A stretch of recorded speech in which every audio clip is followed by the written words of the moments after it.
Sveiki! Šiandien skaitysime eilėraštį Justinas Marcinkevičius Miške.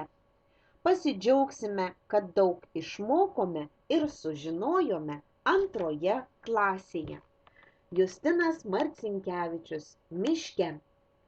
Per sprindį vėl pasistiebė pušelės, berželiui lapai kalasi žali, atokaitoj minkšta žolelė kelias, gelsva puriena pūpso pabaly.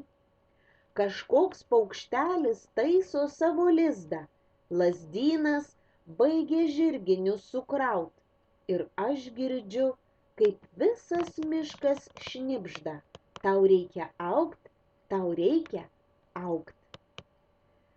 Užversdamas naująjį šaltinį, dar kartą pamąstyk, kiek tu paaugai per šiuos mokslo metus, ko išmokai klausydamas, kalbėdamas, skaitydamas, rašydamas, ko dar norėtum išmokti trečioje klasėje. Naujasis šaltinis tau linki įdomiai praleisti vasarą ir daug paaugti. Nepamiršk skaityti knygutes. Sėkmės!